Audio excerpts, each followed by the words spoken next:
As you know that whether these are glycoproteins or whether these are proteoglycans, they are involved in many important functions. One of the most important functions is that they are a part of, very important part actually, they are very important part of ECM. They are also very important part of the plasma membrane. And also they play important role in the functioning of the lysosomes. So as a result, any defect in the production or in the functioning of these molecules or in the metabolism of these molecules will definitely have some impact on your health. So that's why there are many diseases which are related with the impaired degradation or impaired synthesis of these molecules. So first of all is the mucopolysaccharidosis. Why it's known as muco? Because you know the GAGs or proteoglycans are important part of mucus. They give a mucus-like, what we say, a structure also to wherever they are resided because of their polarity they contain. And the diseases which are which occur or because of these metabolic problems in these molecules, they occur because of the accumulation of these molecules, specifically GAGs in the lysosomes.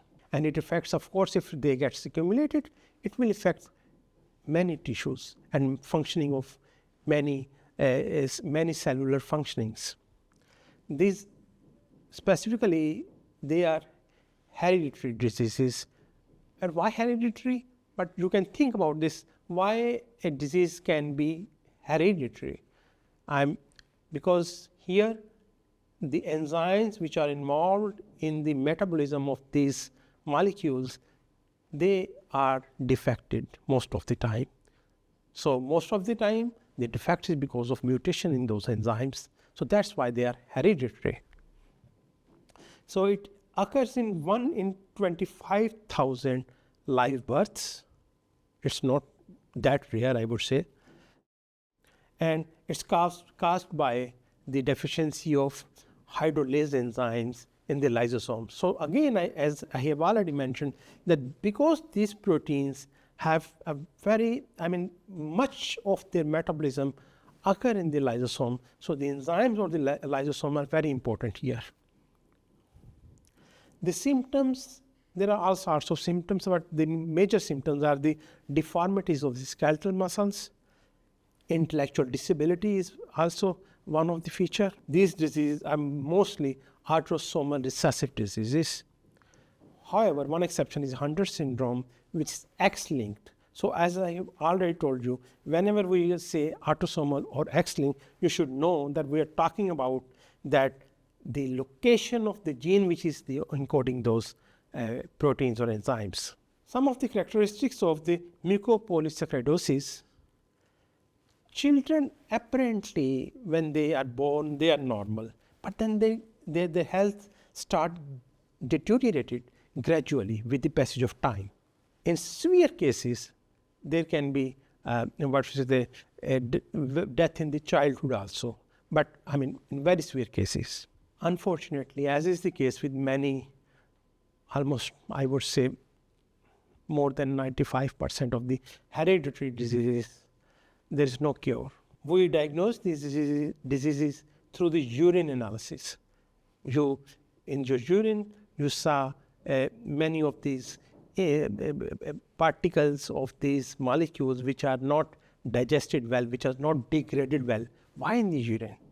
You can think about it. क्यों urine में आता है? क्या वजह हो सकती है इसकी? Definitely because in the lysosome, the hydrolysis has not been taking place well. The degradation is not taking place. So what will happen? Eventually, these proteins or these molecules will be excreted outside the cell, and they will be then excreted through the urine. One way of diagnosing them is also then measuring the cellular level of the lysosomal enzymes, because it is the lysosomal enzymes which are involved in their degradation. So any defect in the lysosomal enzymes can, if there is a deficiency of any lysosomal enzymes, it can be seen through different chemical procedures. The treatment options, it's not very easy.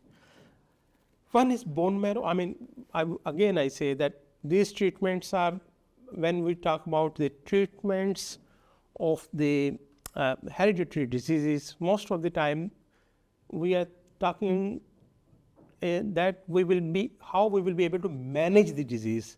We can't cure it, we can't eliminate it. So one of the strategy is the bone marrow transplantation. Through macrophages, they can produce more enzymes which are involved in the metabolism of these proteins, so that in this way the deficiency of the enzymes can somehow be compensated. For different diseases like Hunter disease or Hurler disease, or syndromes, they are treated by this strategy, but again the success ratio is very, very low. Then there's enzyme replacement therapy, that you replace the deficiency of enzymes by administrating enzymes to the patient, but again it's not a cure, especially the neurological damage which occur because of these diseases. It cannot be reversed. So again, unfortunately, when we talk about the hereditary diseases, it's one of the biggest medical challenge at the moment.